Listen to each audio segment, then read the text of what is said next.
Road CM की जिद्दी secretary part 11। वरदान के कदम जैसे ही शांति वाटिका की चौखट के भीतर पड़ी, हवेली के बाहरी झूमर की रोशनी वर्तिका के सिंदूर और वरदान की आंखों के जुनून पर पड़कर और भी गहरा उठी थी। लेकिन इससे पहले कि वरदान दूसरा कदम उठा पाता, सामने खड़ी सुलोचना जी का हाथ बिजली की तेजी से हवा में लहराया और एक जोरदार गूंज पूरे हॉल में फैल गई थी। वरदान का चेहरा एक तरफ झटक गया था। उसके गाल पर सुलोचना जी की उंगलियों के निशान उभर आए थे। पूरा शांति वाटिका सन रह गया था। मदन की सांसें अटक गई थीं और निर्मला जी के चेहरे पर एक कुटिल संतोष छा गया था। ये सब क्या है वरदान? सुलोचना जी की आवाज़ कांप रही थी और उसमें एक माँ का गुस्सा और शेखावत खानदान की रवायतों की सख्ती थी। उनकी आंखों से आंसू बह रहे थे। अपनी ही मर्यादा को आज तुमने अपने पैरों तले रौंद दिया। अपने ही सगे भाई की खुशियों का गला घोटकर तुम इस लड़की को यहाँ ले आए। तुम इतने गिर जाओगे कि अपने भाई की होने वाली दुल्हन को उसके मंडप से छीनकर अपनी पत्नी बना लोगे। ये मैंने सपने में भी नहीं सोचा था। वर्तिका, जो पहले से ही डरी हुई थी, सुलोचना जी के इस रौद्र रूप और उस थप्पड़ की गूंज से और भी सहम गई थी। उसने अपनी आंखें कसकर बंद कर लीं और वरदान की शेरवानी को अपने नन्हे हाथों से और भी जोर से भींच लिया था। वह वरदान के मजबूत सीने में और भी सिमट गई थी, जैसे वह दुनिया के इस शोर से कहीं छिप जाना चाहती हो। उसका शरीर थर थर कांप रहा था। वरदान ने धीरे से अपना चेहरा सीधा किया। उसने अपने गाल पर हाथ तक नहीं लगाया। उसकी आंखों में ना तो गुस्सा था और ना ही कोई गिलानी। उसने सुलोचना जी की ओर देखा। उसकी आवाज़ अब भी उतनी ही शांत और अडिग थी, जैसे कोई गहरी खाई। माँ, जिस अधिकार की आप बात कर रही हैं, वो कभी अभिज्ञान का था ही नहीं। प्रधान ने बहुत धीमे स्वर में कहा। वर्तिका मेरी थी, मेरी है और मेरी ही रहेगी। हवेली के हॉल में वरदान के शब्द अभी गूंजी रहे थे कि सुलोचना जी का चेहरा गुस्से से लाल हो गया था। वरदान की बेबाकी और उसकी आंखों में वर्तिका के लिए वो जिद देखकर सुलोचना जी का संयम पूरी तरह टूट गया था। इससे पहले कि वरदान अपनी बात पूरी कर पाता, सुलोचना जी का दूसरा हाथ हवा में लहराया और एक बार फिर पूरे हॉल में थप्पड़ की गूंज सुनाई दी थी। वरदान की गर्दन दूसरी तरफ झुक गई थी, लेकिन उसके चेहरे पर अभी वही पथरीली शांति थी। सच में वरदान, आज तुमने साबित कर दिया कि गंदा खून हमेशा गंदा ही होता है। सुलोचना जी की आवाज में नफरत की एक ऐसी लहर थी जिसने वरदान के वजूद को झकझोर कर रख दिया था। उन्होंने कांपते हुए अपनी उंगली वरदान की ओर उठाई और दहाड़ कर बोली, आज तुमने साबित कर दिया कि तुम अपने उसी बाप के बेटे हो जिन्हें सिर्फ अपनी खुशी दिखती है, जो दूसरों की जिंदगियों को अपनी हवस और अपनी जिद की आग में जला देना जानते हैं। आज तुम्हारी रगों में दौड़ता वो जहरीला खून अपनी औकात दिखा ही गया। वरदान के जबड़े कस गए थे, लेकिन वो खामोश रहा। सुलोचना जी की सांसें तेज हो गई थी। उनका पूरा शरीर कांप रहा था। अचानक उनका सिर चकराने लगा और वो अपना संतुलन खोने लगी थी। उनकी ये हालत देख वरदान तड़प उठा था। उसने तुरंत वर्तिका को अपनी बाहों से नीचे उतारा और तेजी से सुलोचना जी की तरफ हाथ बढ़ाया ताकि उन्हें संभाल सके। माँ! वरदान के गले से एक तड़प भरी आवाज निकली। जैसे ही वरदान का हाथ सुलोचना जी के कंधे को छूने वाला था, उन्होंने अपनी पूरी ताकत बटोरकर उसका हाथ झटक दिया था। दूर रहिए हमसे। उनकी आवाज में वो नफरत थी जो किसी खंजर से कम नहीं थी। उन्होंने दीवार का सहारा लिया और अपनी सूजी हुई आंखों से वरदान को घूरा। अपने अपवित्र हाथों से हमें मत छुओ वरदान। आप जानते हैं, आज आपने हमारा वो गुरूर तोड़ा है जिसे हमने बरसों से सहेज कर रखा था। आज आपने अपने बाबा का सिर समाज के सामने नीचा कर दिया। सूर्य प्रताप जी के एहसानों का बदला आप इस तरह से देंगे, ये हमने सपने में भी नहीं सोचा था। सुलोचना जी की आवाज़ धीरे धीरे बैठने लगी थी, पर कड़वाहट कम नहीं हुई थी। उन्होंने तुम्हें अपनी जान से ज्यादा प्यार दिया, अपने सगे बेटे अभिज्ञान से भी ऊपर रखा और तुमने उनके सगे बेटे की खुशियों पर डकैती डाल दी। सुलोचना जी के उन तीखे शब्दों ने वरदान के भीतर जैसे किसी गहरे घाव को खंजर से कुरेद दिया था। वरदान, जो सत्ता के बड़े से बड़े गलियारे में भी विचलित नहीं हुआ था, अपनी माँ की आंखों में अपने लिए नफरत देखकर बुरी तरह से बिखर गया था।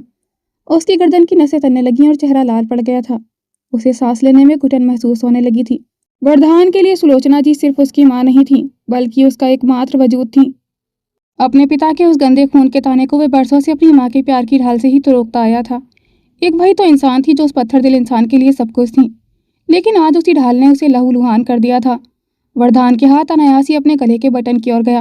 वह बटन खोलना चाहता था। उसे लग रहा था जैसे उसकी शेरवानी का कॉलर अब उसका दम घोंट देगा। उसकी आंखों के सामने अंधेरा छाने लगा था और कानों में सुलोचना जी के शब्द गंदा खून किसी हथौड़ी की तरह बज रहे थे। हॉल में मची चीख पुकार और सवालों का शोर वरदान के लिए एक धुंधले शोर में बदल गया था। वह बस अपनी माँ को देख रहा था, जो अब उससे मुंह फेर चुकी थी। माँ, हमें देखिए। वरदान की आवाज़ उसके गले में ही घुट गई थी। उसकी उंगलियां कांप रही थीं। हम वही वरदान है माँ, जिसे आपने लोरी सुनाकर पाला है। क्या एक पल में हमारा साया आपके लिए गंदा हो गया? सुलोचना जी ने अपनी आंखें बंद कर ली थीं, जैसे वे उसका चेहरा भी नहीं देखना चाहती हों। सुलोचना जी की बंद आंखों और उनके चेहरे पर फैलती पीलाहट ने वरदान के सीने में खौफ की एक लहर दौड़ा दी थी। वे पागलों की तरह उनकी ओर बढ़ा। माँ, बस एक बार आंखें खोलिए, हम सब ठीक कर देंगे माँ। उसकी आवाज में वो अधिकार नहीं बल्कि एक डरे हुए बच्चे की चीख थी। जैसे ही वरदान ने कांपते हाथों से उन्हें छूना चाहा, हवेली का मुख्य दरवाजा एक झटके से खुला और सूर्य प्रताप जी विज्ञान अर्णव बदहवास हालत में भीतर दाखिल हुए। हॉल का नजारा देख तीनों के पैरों तले जमीन खिसक गई थी। एक तरफ लाल जोड़े में सिमटी वर्तिका और दूसरी तरफ दीवार के सहारे रहती हुई सुलोचना जी। माँ! अभिज्ञान की एक तड़प भरी आवाज गूंजी। वह बिजली की तेजी से दौड़ता हुआ आया और वरदान को लगभग गुस्से से देखते हुए सुलोचना जी के पास पहुंचा। उसने उनके गिरते हुए शरीर को अपने मजबूत हाथों में थाम लिया था। लोचना जी का सिर विज्ञान के कंधे पर ढलक गया था। माँ, मेरी तरफ देखिए माँ। विज्ञान का हाथ उनके ठंडे पड़ते चेहरे पर था। उसकी आंखों में अपनी माँ को इस हालत में देख लेने का असहनीय दर्द था। सूर्य प्रताप जी का चेहरा गुस्से और गम से तमतमा उठा था। उन्होंने वरदान की ओर देखा, जिसके गले की नसें नीली पड़ चुकी थी। हट जाओ यहाँ से वरदान।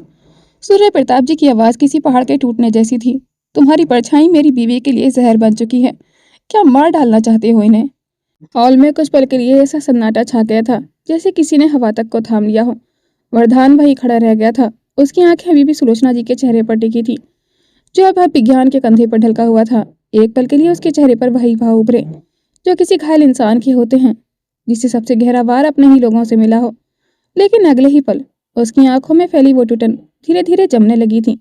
उसने गहरी सांस ली, फिर उसकी नजर धीरे धीरे मुड़ी और जाकर वर्तिका पर टिक गई थी। लाल जोड़े में सिमटी वर्तिका अभी भी वहीं खड़ी थी। उसके आंसू थमने का नाम नहीं ले रहे थे। सुलोचना जी की हालत, अभिज्ञान का दर्द, सूर्य प्रताप जी का गुस्सा, सब कुछ जैसे उसके सिर के ऊपर से गुजर रहा था। उसे बस इतना समझ आ रहा था कि इस पूरे तूफान के बीच वही वजह बन चुकी है। प्रधान कुछ कदम उसकी तरफ बढ़ा। उसके भारी कदमों की आहट सुनकर वर्तिका अनायास ही एक कदम पीछे हट गई थी। उसकी आंखों में साफ डर था, लेकिन इससे पहले कि वे और पीछे जा पाती, वरदान ने बिना कुछ कहे उसे एक झटके में अपनी बाहों में उठा लिया था। छोड़िए हमें। वर्तिका की आवाज घबराई हुई थी। उसने छूटने की कोशिश भी की, लेकिन वरदान की बाहें पत्थर की दीवार की तरह थीं। अभिज्ञान ने यह देखा तो उसकी आंखों में आग भर आई थी। भैया! उसकी आवाज दर्द और गुस्से से कांप गई थी। आपको शर्म नहीं आती अभी भी? लेकिन वरदान नहीं रुका। उसने बस एक पल के लिए अभिज्ञान की तरफ देखा। उस नजर में ना माफी थी ना सफाई, बस एक ठंडी अड़िग जिद थी। फिर वह सीधा मुड़ा। उसके कदम लिफ्ट की तरफ बढ़ गए थे। हॉल में खड़े हर इंसान की नजरें उसी पर टिक गई थीं। निर्मला जी के चेहरे पर जलन और गुस्से का मिला जुला भाव था। भाविका की आंखें आंसू और अपमान से लाल हो चुकी थीं और सूर्य प्रताप जी बस गुस्से से उसे जाते हुए देख रहे थे। प्रधान ने बिना एक शब्द बोले अपना कदम आगे बढ़ाया और वर्तिका को अपनी बाहों में उठाए लिफ्ट की तरफ बढ़ गया था। लिफ्ट का दरवाजा खुला। वरदान बिना एक पल रुके उसके भीतर चला गया था। वर्तिका की सिसकियां भी एक बेबस शोर बन चुकी थीं। कमरे के अंदर पहुंचते ही वरदान ने पीछे मुड़कर पैर से दरवाजा इस जोर से मारा कि उसकी आवाज पूरे गलियारे में गूंज गई थी।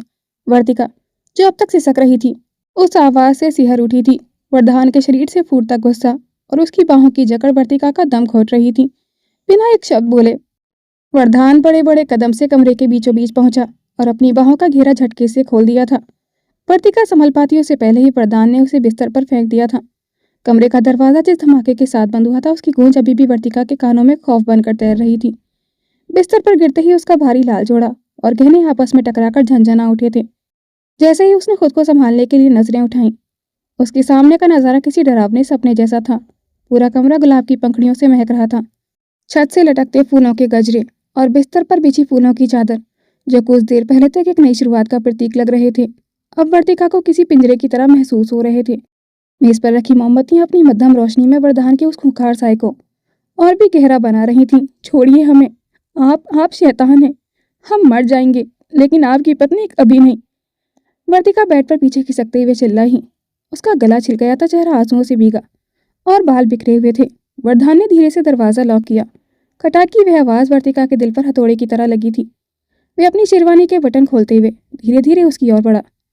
उसकी आंखों में वह गुस्सा नहीं था, बल्कि एक ऐसी सनक थी जो गुस्से से कहीं ज्यादा खतरनाक थी। मरने की बात दोबारा मत करना वर्तिका। वरदान की आवाज अब फुसफुसाहट बन चुकी थी, जो और भी डरावनी लग रही थी। वह बेड पर झुका और अपने दोनों हाथ वर्तिका के दाएं बाएं टिका दिए थे। उसे पूरी तरह अपनी परछाई में कैद कर लिया था। वर्तिका की सांसें तेज हो गई थी। उसने घबराकर उसके सीने पर हाथ रखा और खुद को पीछे धकेलने की कोशिश की। दूर रहिए हमसे, हम नफरत करते हैं आपसे। उसकी आवाज कांप रही थी, लेकिन आंखों में जिद अभी भी बाकी थी। प्रधान ने वर्तिका की ठुड्डी को अपनी उंगलियों से इतनी जोर से पकड़ा कि उसके चेहरे पर निशान पड़ने लगे थे। बहुत शौक है ना तुम्हें मुझसे नफरत करने का। उसकी आवाज़ इतनी नीची और खौफनाक थी कि वर्तिका की रीढ़ में सिरहन दौड़ गई थी। तो अब अपनी नफरत संभाल कर रखना वर्तिका, क्योंकि इसी नफरत के दम पर तुम्हें अपनी पूरी जिंदगी इसी कमरे में मेरे साथ गुजारनी है। वर्तिका की आंखों में डर और गुस्सा एक साथ तैर गया था। उसने झटके से अपना चेहरा छुड़ाने की कोशिश की। आप पागल हैं, हमें जाने दीजिए, हम चिल्ला देंगे। वर्तिका की बात सुनकर वरदान के चेहरे के एक्सप्रेशन सख्त हो गए थे। नफरत करनी है, शौक से करो, चिल्लाना है, गला फाड़ कर चिल्लाओ, लेकिन याद रखना, अब इस कमरे की हवा भी मेरी इजाजत के बिना तुम्हें नहीं छुएगी। तुम मेरी हो, मेरा जुनून हो और मेरी जिद हो।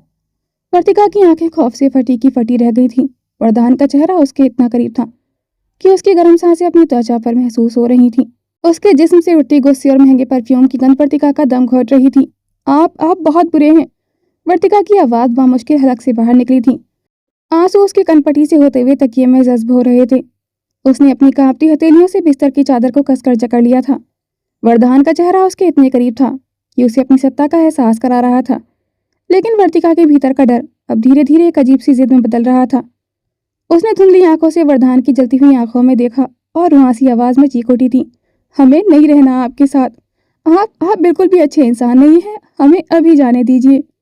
हमें मिल्क पाउडर जी के पास जाना है। मिल्क पाउडर शब्द सुनते ही वरदान के चेहरे के भाव एक पल के लिए ठिठक गए थे। Milk powder? वरदान के होठों पर जैसे वो शब्द अटक गए थे। एक पल के लिए, बस एक पल उसकी आंखों में जलती हुई आग हल्की सी डगमगाई थी, जैसे किसी ने उसके अंदर छुपे इंसान को झकझोर दिया हो। लेकिन अगली ही सांस में वो सॉफ्टनेस फिर से उसी खतरनाक जुनून में बदल गई थी। उसने हल्के से सिर टेढ़ा किया। उसकी नजरें वर्तिका के चेहरे से फिसलकर उसके कांपते होठों तक आकर ठहर गई थीं। तो अब तुम मुझे किसी और से कंपेयर करोगी? उसकी आवाज़ धीमी थी, लेकिन उसमें एक अजीब सी गर्माहट और खतरा दोनों घुल गए थे। वर्तिका ने जवाब देना चाहा, लेकिन शब्द उसके गले में ही अटक गए थे, क्योंकि वरदान और करीब झुकाया था, इतना करीब कि उसकी सांसें सीधे वर्तिका के चेहरे से टकरा रही थीं। वर्तिका ने तुरंत अपना चेहरा दूसरी तरफ घुमा लिया था। दूर रहिए, वर्तिका ने रोते हुए दोहराया। उसकी नाक गुस्से और रोने से लाल हो चुकी थी। वो आपसे 1000 गुना बेहतर हैं। वो कम से कम आपकी तरह शैतान तो नहीं है। वरदान का पारा 7वें आसमान पर पहुंच गया था, पर वो इस वक्त वर्तिका को और डराना नहीं चाहता था। वरदान ने धीरे से उसके कान के पास झुककर कहा, आई एम योर हस्बैंड। इस बात को अपने छोटे से दिमाग में बिठा लो और आइंदा से उस इंसान को मिल्क पाउडर कहना बंद करो। वह तुम्हारा कुछ नहीं लगता। वर्तिका ने अपनी भीगी आंखों से अपनी हथेलियों के पीछे से पोंछा। उसका यह अंदाज इतना मासूम और क्यूटनेस से भरा था कि कोई भी पिघल जाए, लेकिन वरदान के लिए यह उसकी चुनौती थी। उसने एक लंबी हिचकी ली, अपनी बिखरी हुई जुल्फों को पीछे झटका और जिद पर अड़ गई थी। क्यों बंद करें? वर्तिका ने अपनी गीली पलकें झपकाते हुए सीधे वरदान की आंखों में आंखें डालकर कहा, एक बार नहीं 1000 बार कहेंगे मिल्क पाउडर जी, मिल्क पाउडर जी, मिल्क पाउडर जी। क्या कर लेंगे आप? वर्तिका के मुंह से अभिज्ञान का नाम सुनकर वरदान का पारा चढ़ गया था। उसके चेहरे की नसें तन गई थी और सांसों की गति इतनी तेज हो गई थी कि वर्तिका को अपने चेहरे पर उसकी तपन महसूस होने लगी थी। वर्तिका, चुप हो जाओ, वरदान ने अपने दांत पीसते हुए कहा, वरना अंजाम अच्छा नहीं होगा। नहीं होंगे चुप। वरदान के धैर्य का बांध टूट चुका था। मिल्क पाउडर का वह मासूम सा लगने वाला नाम उसके कानों में पिघले हुए शीशे की तरह उतर रहा था। जैसे ही वर्तिका ने दोबारा वह नाम लेने के लिए अपने थरथराते गुलाबी होंठ खोले, वरदान ने अपनी फुर्ती से अपना चेहरा वर्तिका की गर्दन के पास झुकाया, जहां उसकी गर्म सांसें वर्तिका की संवेदनशील त्वचा को जला रही थीं। वर्तिका ने छटपटाने की कोशिश की, लेकिन वरदान की पकड़ पत्थर की लकीर जैसी अडिग थी। छोड़िए, आप क्या कर रहे हैं? उसने सिसकते हुए कहा। वरदान ने अपनी नाक उसकी सुराहीदार गर्दन पर रगड़ी, जिससे वर्तिका के शरीर में बिजली सी दौड़ गई थी। तुमने पूछा था ना कि मैं क्या कर लूंगा, उसने फुसफुसाते हुए कहा, और उसकी होंठ वर्तिका के कान के निचले हिस्से को छू गए थे। मैं तुम्हें याद दिला दूंगा कि तुम किसकी अमानत हो। हर वो नाम जो मेरे अलावा तुम्हारे इन होठों से निकलेगा, उसे मैं चूमकर मिटा दूंगा। वर्तिका की आंखें फैल गई थी। उसने महसूस किया कि वरदान के हाथ की पकड़ उसकी कलाइयों पर थोड़ी ढीली हुई है, लेकिन इससे पहले कि वह खुद को छुड़ा पाती, वरदान की उंगलियां उसके कमर के घेरे पर कस गई थीं। वह भारी रेशमी लहंगे के ऊपर से भी उसकी उंगलियों की तपिश महसूस कर सकती थी। उसने अपनी दूसरी हथेली वर्तिका के चेहरे पर रखी और अंगूठी से उसके निचले होंठ को धीरे से दबाया। वर्तिका की सांसें अनियंत्रित हो चुकी थीं। उसने महसूस किया कि वरदान का चेहरा धीरे धीरे उसके होठों के करीब आ रहा है और उसकी आंखों में वही खतरनाक मदहोश कर देने वाली चमक थी। वर्तिका का दिल धक धक करके जैसे सीने से बाहर कूदने को तैयार था। वर्तिका की आंखें खौफ और घबराहट से बंद हो गई थीं। उसे लगा कि वरदान का अगला कदम उसकी मर्यादा और उसकी जिद दोनों को कुचल देगा, लेकिन अचानक वे भारी दबाव कम हुआ। वरदान झटके से पीछे हटा, जैसे किसी दहकते हुए अंगार को छू लिया हो। उसकी सांसें अभी भी तेज थीं और चेहरे पर वही पथरीली सख्ती आ गई थी। उसने बिस्तर से उतरकर अपनी शेरवानी का कॉलर ठीक किया और ठंडे स्वर में बोला, उठो और ये भारी कपड़े बदल लो, वरना इस भारी लहंगे के बोझ तले ही दब जाओगी। वर्तिका ने अपनी आंखें खोली। उसे यकीन नहीं हुआ कि वह शैतान इतनी जल्दी पीछे हट जाएगा। उसने अपने बिखरे हुए बालों को चेहरे से हटाया और तकिए का सहारा लेकर बैठ गई थी। अपनी नाक सिकोड़ते हुए वे तुनक कर बोली, नहीं करेंगे, हम कुछ नहीं बदलेंगे। जो आप कहेंगे वह काम तो हम बिल्कुल भी नहीं करेंगे, समझे आप? वरदान, जो कैबिनेट की तरफ बढ़ रहा था, बीच में ही रुक गया था। उसने मुड़कर एक तीखी और गुस्से भरी नजर वर्तिका पर डाली। उसकी आंखों में चमकता हुआ गुस्सा देख वर्तिका का दिल एक पल के लिए कांप गया था, लेकिन उसने अपनी छोटी सी ठुड्डी को और भी गर्व से ऊपर उठा लिया था, जैसे वरदान को चुनौती दे रही हो। ठीक है, वरदान धीमी आवाज में बोला। उसकी आवाज में खतरनाक शांति थी। वह वापस बिस्तर की तरफ बढ़ा और उसके किनारे पर बैठ गया था। अगर तुम्हें खुद से बदलने में इतनी परेशानी है तो मैं तुम्हारी मदद कर देता हूँ। मैं खुद ये कपड़े बदल देता हूँ। ये कहते ही उसने अपना हाथ वर्तिका के दुपट्टे की पिन की ओर बढ़ाया। वर्तिका के होश उड़ गए थे। वे बिजली की तेजी से पीछे खिसकी और बेड के दूसरे कोने तक जा पहुंची थी। पागल हैं आप, बिल्कुल पागल, खिसके हुए मेंटल। उसने अपना दुपट्टा सीने से कसकर चिपका लिया। वरदान के चेहरे पर एक हल्की सी, लगभग ना दिखने वाली मुस्कान उभर आई थी। अभी तो तुमने कहा था कि जो मैं कहूंगा वो तुम नहीं करोगी, तो अब मैं कह रहा हूँ कि मत बदलो, मैं बदल देता हूँ। मेरे पास आओ। खबरदार जो हमें हाथ भी लगाया। वर्तिका ने पास पड़ा एक छोटा सा कुशन उठाकर उसकी तरफ फेंका। हम बदल लेंगे, लेकिन आप उधर मुंह फेरिए और कमरे से बाहर जाइए। कमरा मेरा है, तो बाहर जाने का तो सवाल ही नहीं उठता। वरदान ने कुशन को हवा में ही लपक लिया और उसे वापस बेड पर पटकते हुए कहा, 5 मिनट दे रहा हूँ। अगर इन भारी गहनों और कपड़ों में बाहर निकली तो फिर मेरी मदद लेने के लिए तैयार रहना। चॉइस तुम्हारी है। उसने अपनी कलाई घड़ी की तरफ देखा और फिर हाथ बांधकर दीवार से टिक गया था। उसकी नजरें अभी वर्तिका पर ही गड़ी थीं। वर्तिका ने उसे चिढ़ाते हुए मुंह बनाया। अजीब इंसान है, पहले रुलाते हैं फिर डराते हैं और अब घड़ी दिखा रहे हैं। हम जा रहे हैं वॉशरूम में बदलने, यहाँ नहीं बदलेंगे। वह लड़खड़ाते हुए बेड से उतरी, अपना भारी लहंगा संभालते हुए। वह किसी नन्ही गुड़िया जैसी लग रही थी जो गुस्से में पैर पटक रही थी। वॉशरूम के दरवाजे तक पहुंचकर उसने मुड़कर देखा और जोर से बोली, और सुनिए मिल्क पाउडर जी, फिर भी आपसे अच्छे हैं। इससे पहले कि वरदान की दहाड़ दोबारा सुनाई देती, वर्तिका ने धड़ाक से दरवाजा बंद कर लिया था। बाहर खड़ा वरदान सिर्फ अपना सिर हिलाकर रह गया था। उसके चेहरे पर अब गुस्से की जगह एक अजीब सी कश्मकश थी। एक तरफ वह गंदा खून होने का ताना और दूसरी तरफ वह लड़की जो मौत के साए से भी उसे चुनौती देने से बाज नहीं आ रही थी। वॉशरूम के भीतर वर्तिका का गुस्सा अब 7वें आसमान पर था। वॉशरूम के भीतर कदम रखते ही वर्तिका ने दरवाजे से टिक कर एक गहरी सांस ली। उसका दिल अभी भी तेजी से धड़क रहा था, डर से भी और गुस्से से भी। उसने शीशे में खुद को देखा, बिखरे बाल, कांपते होठ, लेकिन आंखों में वही जिद जल रही थी। वह धीरे से बुदबुदाई, इन्हें क्या लगता है कि हमें यहाँ कैद कर लेंगे? उसने अपने भारी झुमके उतारते हुए होठ भींचे। हमारा नाम भी वर्तिका परमार है, यूं ही नहीं रखा गया। एक हल्की चालाकी मुस्कान उसके चेहरे पर उभरी। हमें पता है आप हमें ऐसे जाने नहीं देंगे, और शांति वाटिका की सुरक्षा तो तिहाड़ जेल से भी ज्यादा टाइट है। उसने दुपट्टा उतारकर एक तरफ फेंका और बालों को पीछे किया, जैसे खुद को तैयार कर रही हो। तो फिर सीधा भागना बेवकूफ़ी होगी। एक पल को उसने आंखें बंद की और जैसे ही खोली उनमें शरारत चमक उठी थी। अब वही करेंगे जो मम्मी करती हैं। वे हल्का सा हंसी, मक्खन मलाई लगाकर पहले इन्हें बातों में फंसाएंगे, फिर चिड़िया की तरह फुर। उसने भारी मन से एक एक करके अपने गहने उतारे, भारी हार, झुमके और मांग टीका। कांच के स्टैंड पर उन्हें रखते हुए उसकी चूड़ियां खनक रही थीं, जैसे वरदान की जिद का शोर मचा रही हों। गुस्से और गर्मी से बेहाल होकर उसने शावर खोल दिया था। ठंडे पानी की फुहारें जैसे ही उसके शरीर को छुईं, उसे कुछ पल के लिए सुकून मिला। पर जैसे ही उसने नहाकर शावर बंद किया और तौलिए की तलाश की, उसे अपनी बेवकूफ़ी का एहसास हुआ। अरे, हम कपड़े तो लाए ही नहीं। वर्तिका ने अपना माथा पीट लिया था। उसका सारा सामान, उसके सूट और साड़ियाँ तो अभी भी नवलगढ़ की हवेली में ही छूट गए थे। यहाँ शांति वाटिका में उसके पास अपना कहने के लिए कुछ भी नहीं था। मजबूरी में उसने कांपते हाथों से अपना वह भारी लहंगा और भीगा हुआ ब्लाउज दोबारा पहना। दुपट्टे को उसके किनारे किसी ढाल की तरह अपने शरीर के चारों ओर कसकर लपेट लिया था, जैसे वह खुद को दुनिया की हर बुरी नज़र से बचाना चाहती हो। गीले बालों से पानी की बूंदें उसके चेहरे पर टपक रही थीं, जिससे उसका मासूम चेहरा और भी निखर उठा था। जैसे ही वह दरवाज़ा खोलकर बाहर आई, वरदान वहीं खड़ा उसका इंतजार कर रहा था। उसकी नजरें वर्तिका के गीले हुलिये और उसी लहंगे पर टिकी तो उसका माथा ठनका। चेंज नहीं किया तुमने? 5 मिनट से ज्यादा हो चुके हैं, वरदान ने सख्ती से पूछा। उसकी आवाज में भी वही पुरानी सख्ती थी। वर्तिका ने चिढ़कर अपना दुपट्टा और जोर से खींच लिया। नहीं किए, कपड़े नहीं है हमारे पास। वो तो नवालगढ़ की हवेली में ही रह गई। हमें क्या पता था कि हमारी जिंदगी की सबसे बड़ी पनौती ही हमसे शादी करके हमें यहाँ ले आएगी। पनौती शब्द वरदान के कानों में किसी धमाके की तरह गूंजा था। उसका चेहरा गुस्से से लाल हो गया था। मुट्ठियां भिज गई थी। पूरे प्रदेश में जिसके नाम से लोग थर थर कांपते थे, उसे ये लड़की पनौती कह रही थी। वरदान ने अपने दांत पीसे और एक कदम उसकी तरफ बढ़ा, पर खुद पर काबू करते हुए रुक गया था। पनौती, जुबान बहुत तेज चलने लगी है तुम्हारी। उसने गहरी सांस ली और सामने की दीवार की तरफ इशारा किया। मुझसे बहस करने के बजाय अपने सामने देखो। तुम्हारे ठीक 3 कदम दूर वह कैबिनेट है।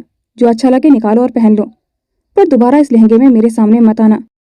वर्तिका ने झिझकते हुए अपनी गर्दन घुमाई और उस तरफ देखा। उसकी आंखें फटी की फटी रह गई थीं। वर्तिका के सामने एक ultra luxury walk in wardrobe था, जो किसी महल के कमरे से कम नहीं लग रहा था। पूरी कैबिनेट डार्क शेड की लकड़ी और रोज गोल्ड मेटेलिक फिनिश से बनी थी। कांच के दरवाजों के पीछे से मध्यम पीली एलईडी स्ट्रिप चल रही थी, जो हर चीज को चमका रही थी। दाईं ओर महंगे ब्रांडेड सूट और डिजाइनर साड़ियां सलीके से टंगी थीं। बाईं ओर प्रधान के सूट और शेरवानियां थीं। बीच के दराजों में बेशकीमती घड़ियां और गहने रखे थे। नीचे फर्श पर एक आलीशान मखमली कालीन बिछा था। कैबिनेट की छत पर लगा छोटा सा झूमर पूरे वार्डरोब को एक शाही एहसास दे रहा था। वर्तिका मंत्रमुग्ध होकर उस कैबिनेट को देख रही थी। उसे यकीन नहीं हो रहा था कि वरदान ने उसके लिए पहले से ही इतना सब इंतजाम कर रखा था, लेकिन उसकी जिद अभी भी बरकरार थी। उसने वरदान की ओर एक तिरछी नजर डाली और बुदबुदाई। दिखावा तो ऐसे कर रहे हैं जैसे कोई राजा महाराजा हो, पर है तो जंगली ब्लौटे ही। वरदान ने सुना तो जरूर, पर इस बार उसने बस एक गहरी सांस ली और हाथ फोल्ड करके कुर्सी पर टिककर खड़ा हो गया था। पहनना शुरू करो, वरना मदद वाला ऑफर अभी भी खुला है। वर्तिका ने तुरंत एक प्यारा सा डिजाइनर नाइट सूट कैबिनेट से निकाला और दोबारा वॉशरूम की तरफ भाग गई थी। वॉशरूम का दरवाजा कुछ पल बंद रहा। बाहर बैठे वरदान की उंगलियां कुर्सी के हत्थे पर धीमे धीमे थाप दे रही थी, जैसे हर सेकंड गिन रहा हो। फिर खट, दरवाजा धीरे से खुला। वरदान की नजर अपने आप उठी और अगले ही पल जैसे वहीं ठहर गई थी। दरवाजे के फ्रेम में खड़ी वर्तिका अब बिल्कुल अलग लग रही थी। उसने हल्के से बेबी पिंक रंग का क्यूट सा बनी नाइट सूट पहना था। ऊपर ढीली सी टी शर्ट जिस पर छोटे छोटे सफेद बनी बने थे और नीचे मैचिंग शॉर्ट्स। उसके गीले बाल अब भी कंधों से चिपके हुए थे। कुछ लटियां उसके गालों पर आकर ठहर गई थी। बिना किसी गहने के, बिना उस भारी मेकअप के, वो पहले से कहीं ज्यादा मासूम, कहीं ज्यादा असली लग रही थी। वह धीरे धीरे कदम रखती हुई बाहर आई, जैसे खुद को लेकर कॉन्शियस हो। ऐसे क्या देख रहे हैं? उसने झेपते हुए दुपट्टा ढूंढने के लिए इधर उधर देखा। फिर याद आया कि अब उसके पास दुपट्टा है ही नहीं। प्रधान ने जवाब नहीं दिया, बस देखता रहा इतनी देर तक कि वर्तिका को सच में गुस्सा आ गया था। हेलो, हम आपसे ही बात कर रहे हैं। उसने हाथ हिलाकर उसका ध्यान खींचना चाहा। वर्धान जैसे अचानक अपने ख्यालों से बाहर आ गया था। उसने हल्का सा गला साफ किया और नजरें दूसरी तरफ फेर ली थी। कम से कम अब इंसानों जैसी तो लग रही हो, उसने सामान्य बनने की कोशिश करते हुए कहा। क्या मतलब? पहले हम भूत लग रहे थे क्या? वर्तिका तुरंत भड़क गई थी। भूत नहीं, चलती फिरती ज्वेलरी शॉप लग रही थी, वर्धान ने उसका मजाक उड़ाते हुए कहा। वर्तिका ने उसे घूरा। उसकी आंखों में साफ चिढ़ थी। फिर जोर से पैर पटकते हुए उसने ब्लैंकेट उठाया और काउच की तरफ बढ़ गई थी। बस, बहुत हो गया, हमें आपका चेहरा ही नहीं देखना। वह मुश्किल से 2 कदम ही आगे बढ़ी थी कि अचानक उसकी कमर पर एक सख्त पकड़ बनी और अगले ही पल वह पीछे की तरफ खिंच गई थी। सीधे वर्धान के सीने से टकराई थी। उसकी उंगलियां उसकी कमर पर कस गई थी। पकड़ इतनी मजबूत कि वर्तिका एक सेकंड के लिए हिल भी नहीं पाई थी। Where are you going? उसकी आवाज धीमी थी, लेकिन इस बार उसमें हुक्म साफ था, सवाल नहीं। वर्तिका ने झटके से खुद को छुड़ाने की कोशिश की। छोड़िए हमें, मैंने पूछा। जा कहाँ रही हो? इस बार उसकी पकड़ और कस गई थी। वर्तिका ने चिढ़कर उसकी तरफ देखा। देखिए महाशय, हमें सोना है, क्योंकि आपके घर की चौथी मंजिल से कूदकर जान देने का हमारा कोई इरादा नहीं है। वर्धान की आंखें हल्की सी सिकुड़ी। इतनी जल्दी मान गई? उसकी नजरें उसे पड़ने लगी थीं, लेकिन उसने कुछ नहीं कहा। वर्तिका ने तंज जारी रखा, और जितनी टाइट सिक्योरिटी शांति विला में है, एक कबूतर अंदर नहीं घुस सकता, तो मैं तो ठहरी 5 फुट 4 इंच की खरगोश।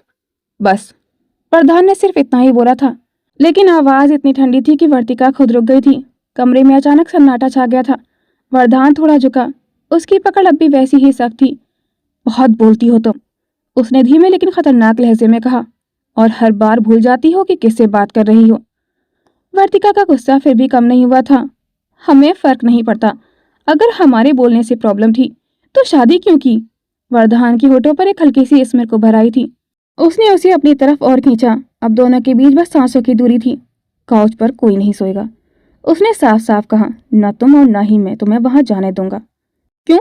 वर्तिका ने झुंझलाते हुए पूछा। वरदान की आंखें सीधी उसकी आंखों में टिक गई थीं। क्योंकि ये मेरा घर है। वे थोड़ा रुका और फिर नीचे भारी आवाज में बोला, और तुम मेरी बीवी हो। वर्तिका एक पल के लिए चुप हो गई, लेकिन अगले ही सेकंड उसने फिर तड़प कर कहा, हम आपकी कोई।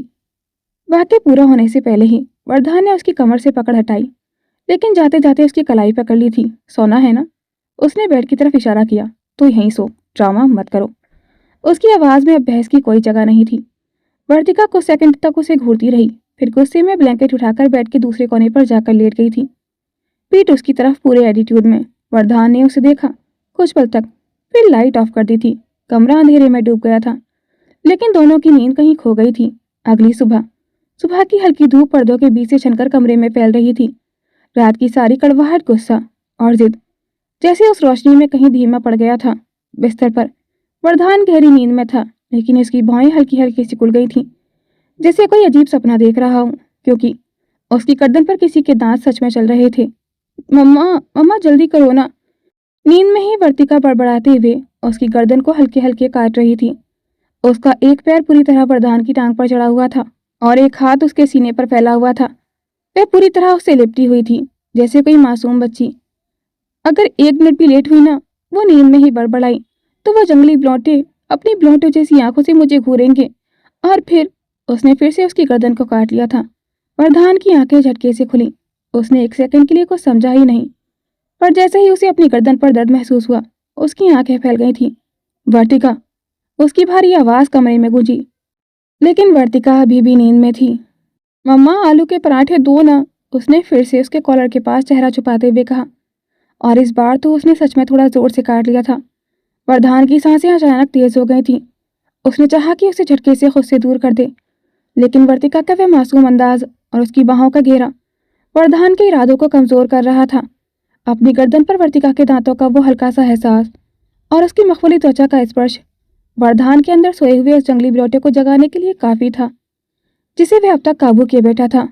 Are you out of your mind? वह खुद की धड़कनों को काबू करते हुए झल्ला कर बोला।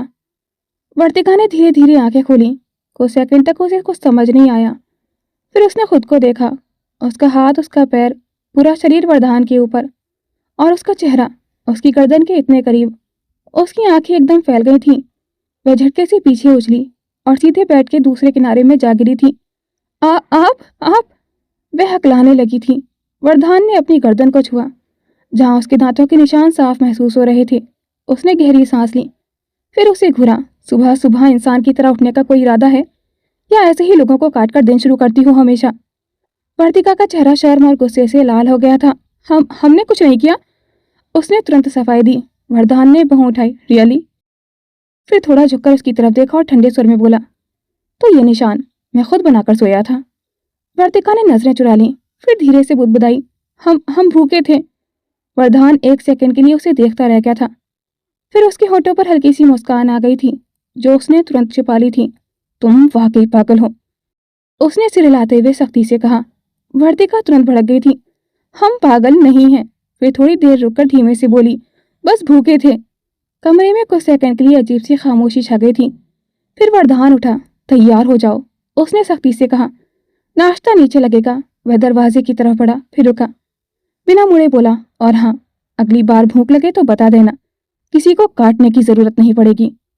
वर्तिका ने गुस्से में एक और तकिया हवा में उछाला, लेकिन वरदान तब तक कमरे से बाहर निकल चुका था। उसकी हल्की सी मुस्कान वर्तिका को और भी ज्यादा चिढ़ा गई थी। बड़े आए काटना मत वाले, हम नफरत करते हैं आपसे, समझे आप? बहुत ज्यादा नफरत।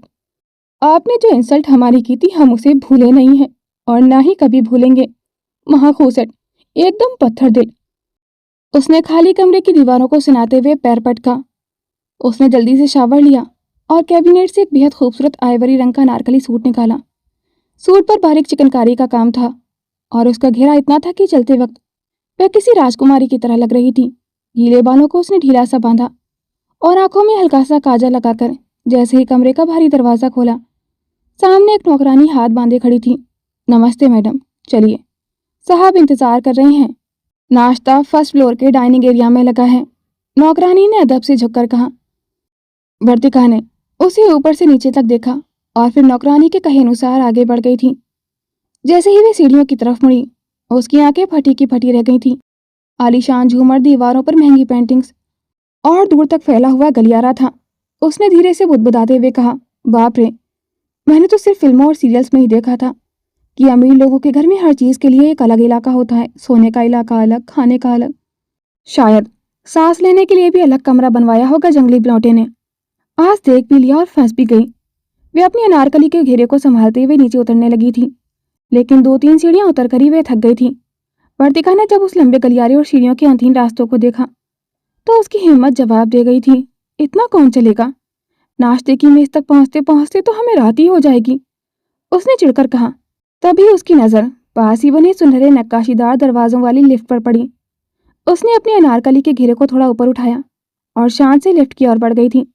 लिफ्ट के अंदर लगे बड़े आईने में खुद को देखते हुए उसने फिर से अपनी जुल्फें ठीक की। वाह, घर के अंदर लिफ्ट, ये लोग सच में आलस के राजा हैं। वैसे अच्छा ही है, वरना इन भारी भरकम कपड़ों में सीढ़ियां उतरते उतरते तो मेरा अनारकली का अनार ही निकल जाता। वह लिफ्ट के अंदर खुद से ही क्यूटली बड़बड़ाई। जैसे ही लिफ्ट फर्स्ट फ्लोर पर रुकी और दरवाजा खुला, सामने ही एक बहुत बड़ा सा डाइनिंग हॉल था। वरदान वहां पहले से बैठा हुआ था, आईपैड पर न्यूज पढ़ रहा था। वर्तिका ने गहरी सांस ली, चेहरे पर वापस वही नफरत वाला एटीट्यूड लाते हुए लिफ्ट से ऐसे बाहर निकली जैसे किसी महल की महारानी हो। वरदान ने आईपैड के ऊपर से उसे देखा। आइवरी सूट में वह सच में बहुत प्यारी लग रही थी, लेकिन उसके चेहरे की वही पुरानी चिढ़ देखकर वरदान के होठों पर फिर से वही सख्ती आ गई थी। लिफ्ट का इस्तेमाल, मुझे लगा था तुम्हें खरगोशों की तरह कूद कूद कर सीढ़ियों से उतरना पसंद होगा, वरदान ने आईपैड रखते हुए धीमे से कहा। वर्तिका ने उसे घूरा और डाइनिंग चेयर को जोर से खींचते हुए बैठ गई थी। महाशय, अपनी सलाह अपने पास रखिए, हम लिफ्ट से आए, उड़कर आए, आपको क्या? वर्तिका ने डाइनिंग टेबल पर बिछी पकवानों की लंबी कतार को देखा और उसकी आंखें खाने को ऐसे ढूंढने लगीं जैसे कोई खोया हुआ खजाना तलाश रही हो। लेकिन जैसे जैसे उसकी नजरें डिशेस पर पड़ी, उसका चेहरा उतरता गया था।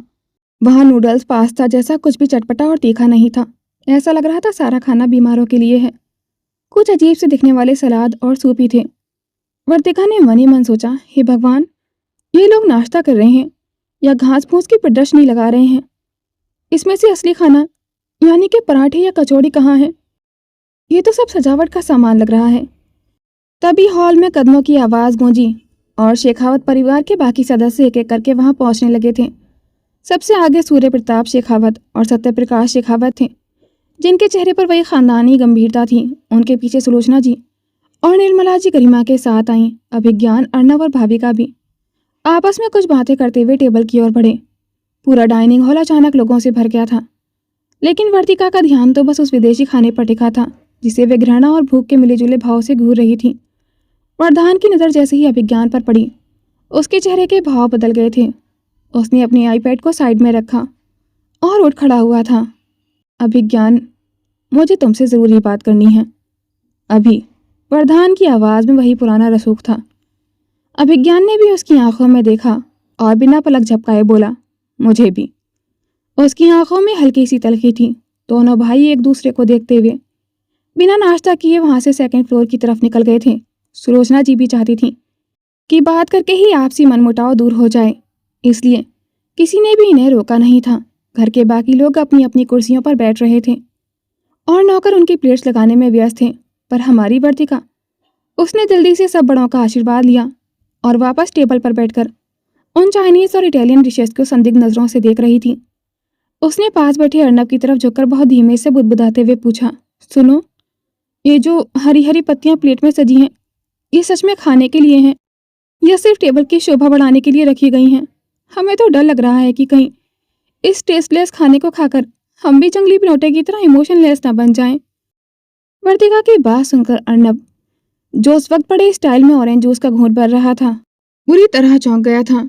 जूस उसके गले में अटक गया और वो जोर जोर से खांसने लगा था। भाभी, क्या कह रही हैं आप?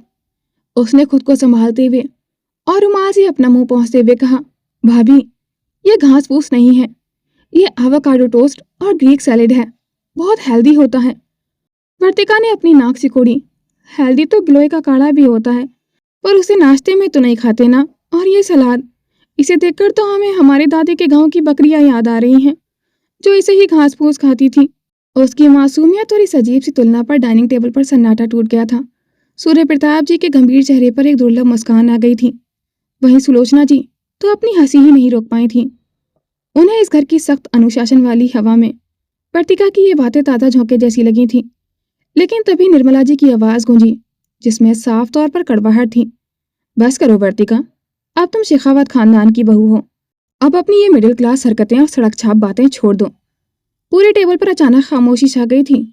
निर्मला जी ने अपनी प्लेट में सलीके से कांटा चम्मच उठाते हुए आगे कहा, यहाँ खाने की मेज पर तमाशा नहीं किया जाता। जो सामने है उसे चुपचाप खाना सीखो। ये तुम्हारी माँ का घर नहीं है, जहाँ तुम जिद करोगी और तुम्हें पराठे मिल जाएंगे। वर्तिका का चेहरा, जो अभी तक खिलखिला रहा था, अचानक उतर गया था।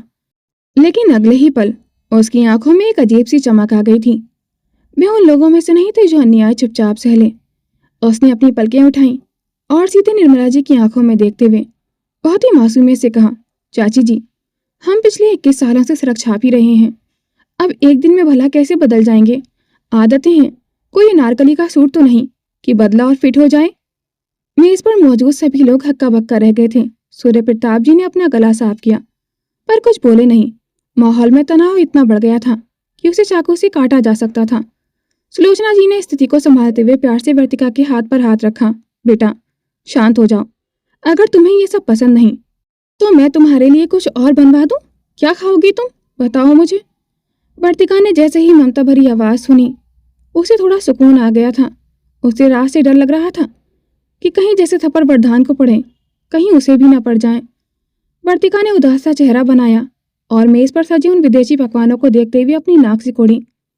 आंटी, इन विदेशी खानों को देखकर तो साफ लग रहा है कि आपके शेफ भी पक्का विदेशी ही होंगे। उन्हें क्या पता कि असली स्वाद किस चिड़िया का नाम है। सुलोचना जी ने वर्तिका की मासूमियत भरी दलील सुनी तो उनके चेहरे पर एक ममतामयी मुस्कान आ गई थी। उन्होंने पास खड़े हेड वेटर को इशारा किया, जैकब, हमारे हेड शेफ खन्ना जी को बुलाओ। चंद ही लम्हों में सफेद कोट और लंबी सी टोपी पहने शेफ खन्ना वहां हाजिर हुए। सुलोचना जी ने प्यार से वर्तिका का हाथ थपथपाया। बेटा, ये हमारे शेफ हैं, आप जो भी खाना है बिना झिझक इन्हें बता दो। वर्तिका की आंखों में चमक आ गई थी। उसने शेफ को ऊपर से नीचे तक देखा और अपनी उंगलियों पर गिनती शुरू की। देखिए शेफ जी, सबसे पहले तो 1 कप कड़क चाय इलायची वाली, उसमें 2 चम्मच चीनी होनी ही चाहिए, कम हुई तो मजा नहीं आएगा। और साथ में गर्मा गर्म मूंग दाल का चीला, ऊपर से खूब सारा पनीर कसा हुआ, तीखी पुदीने की चटनी, अगर हो सके तो थोड़े से कुरकुरे आलू के पराठे भी, मक्खन मार के। शेफ खन्ना मुस्कुराए और सिर झुकाकर बोले, जी मैडम, बस 15 मिनट। वर्तिका ने गर्व से निर्मला जी की ओर देखा, जो गुस्से में अपना पास्ता चबा रही थी। फिर जैसे उसे कुछ याद आया और हड़बड़ाते हुए बोली, वो काली मिर्च मत डालिएगा, हमें एलर्जी है। वहीं दूसरी जगह बॉक्सिंग रिंग, वहां का माहौल डाइनिंग टेबल से बिल्कुल अलग था। भारी सारन और पंचों की आवाज गूंज रही थी। वरदान और अभिज्ञान दोनों बॉक्सिंग रिंग में थे। ये पहली बार नहीं था कि अभिज्ञान और वरदान बॉक्सिंग रिंग में एक दूसरे के सामने थे। उनमें अक्सर झगड़ा इसी तरह से हुआ करता था। उनके शरीर पसीने से तरबतर थे और चेहरे लहूलुहान। 2 राउंड खत्म हो चुके थे और दोनों में से कोई भी पीछे हटने को तैयार नहीं था। आखिरी राउंड में वरदान ने एक जोरदार अपरकट जड़ा और अभिज्ञान लड़खड़ाकर रिंग के कोनों से जा टकराया था। वह हार चुका था। वरदान ने अपनी चोटी आंख को सहलाते हुए पूछा, और गुस्सा है दिल में या सारा रिंग में ही निकाल दिया? अभिज्ञान ने अपने होठों से बहता खून पहुंचा और छत की ओर देखते हुए मुस्कुराकर बोला, मुझे नहीं पता, but she is very different, I like her. Like शब्द सुनते ही वरदान की आंखों में एक अजीब सी बिजली कौंधी। अगले ही पल उसने अपनी पूरी ताकत समेटी और जमीन पर लेटे हुए अभिज्ञान के होठों पर एक जोरदार मुक्का दे मारा था। वह अब तुम्हारी भाभी है, सो बिहेव लाइक दैट, समझा? प्रधान की आवाज में बर्फ जैसी ठंडक और एक साफ चेतावनी थी। अभिज्ञान ने अपना जबड़ा पकड़ा और वरदान की आंखों में आंखें डालकर दहाड़ा। सही है, बहुत सही है भाई। अभिज्ञान की आवाज में कड़वाहट खुली थी। दुल्हन मेरी छीनी गई, दिल मेरा टूटा, और अब आप मुझे तमीज सिखा रहे हैं। जिस रिश्ते की नींव ही जबरदस्ती पर रख गई हो, उसमें आप मुझसे किस सम्मान की उम्मीद करते हैं? अभिज्ञान ने तंज कसते हुए कहा। आपको उससे प्यार नहीं, आपको बस अपनी चीजों पर कब्जा करना आता है। अभिज्ञान की बात पर वरदान ने अभिज्ञान को रिंग की जाली से सटा दिया था। उसके हाथ की पकड़ अभिज्ञान की गर्दन पर और सख्त हो गई थी। वरदान की आंखों में इस वक्त जो चमक थी, वो गुस्से से कहीं ज्यादा जुनून की थी। अभिज्ञान ने तड़पते हुए वरदान का हाथ हटाने की कोशिश की, लेकिन वरदान आज किसी और ही दुनिया में था। वह अभिज्ञान के चेहरे के और करीब आया और बेहद खतरनाक तरीके से बोला, वो कब्जा है या नहीं, ये मैं नहीं जानता अभी, बट आई कांट ब्रीथ। अगर उसके आसपास कोई और होता है तो मेरा दम घुटने लगता है। And I couldn't saw her with anyone. मैं उसे किसी और की नज़रों में नहीं देख सकता। वो मेरी है और उसका हर एक साया भी सिर्फ मेरी मिल्कियत है। अभिज्ञान ने तड़पते हुए वरदान की कलाई को पकड़ लिया था। उसकी सांसें भारी हो चुकी थीं। छोड़िए। उसकी आवाज़ भरा रही थी, लेकिन आंखों में अभी वो आग थी। वरदान कुछ सेकंड तक उसे उसी तरह जकड़े रहा, फिर अचानक जैसे होश आ गया हो, उसने झटके से अपनी पकड़ ढीली कर दी थी। अभिज्ञान दीवार से हटकर पीछे लड़खड़ा गया था। उसने गहरी सांस ली और अपनी गर्दन सहलाई। दोनों के बीच कुछ पल के लिए खामोशी छा गई थी, लेकिन वो खामोशी तूफान से पहले वाली थी। आपको लगता है वो आपकी मिल्कियत है? अभिज्ञान की आवाज़ अब धीमी थी, मगर हर शब्द चुभ रहा था। आपको सच में लगता है वो आपके साथ है? उसने उसकी आंखों में आंखें डालकर कहा। वो डरती है आपसे, नफरत करती है, और आप उसे अपना कह रहे हैं। ये गलतफहमी है आपकी भाई। ये शब्द सीधे जाकर वरदान के सीने में लगे थे। उसकी उंगलियां कस गई थीं, लेकिन इस बार उसने खुद को रोक लिया था। नफरत। वरदान ने धीरे से दोहराया। नफरत भी एक रिश्ता होता है अभिज्ञान। कमज़ोर लोग उसे भी निभा नहीं पाते। अभिज्ञान की आंखें सख्त हो गई थीं। और ज़बरदस्ती बनाया गया रिश्ता, वो क्या होता है भाई? इस बार कुछ सेकंड बस दोनों की सांसों की आवाज़ थी। फिर वरदान ने अपनी नज़रें फेर लीं। जो भी हो, अब वो मेरी पत्नी है, और इस बात को जितना जल्दी मान लोगे उतना कम दर्द होगा। वरदान की इन बातों ने अभिज्ञान को सुन्न कर दिया था। उसे समझ आ गया कि उसका बड़ा भाई सिर्फ एक रिश्ता नहीं निभा रहा, बल्कि वह वर्तिका को लेकर उस हद तक पागल हो चुका है जहां उसे खुद पर भी काबू नहीं है। वरदान ने झटके से अभिज्ञान को बॉक्सिंग रिंग में छोड़ा और अपनी फटी हुई आस्तीन को ठीक किया, और बिना पीछे मुड़े रिंग से बाहर निकल गया था। उसके दिमाग में सिर्फ एक ही तस्वीर थी, वर्तिका। डाइनिंग हॉल में नीचे डाइनिंग टेबल पर वर्तिका ने जैसे ही सीढ़ियों से वरदान को उतरते देखा, उसके हाथ का निवाला बीच में ही रुक गया था।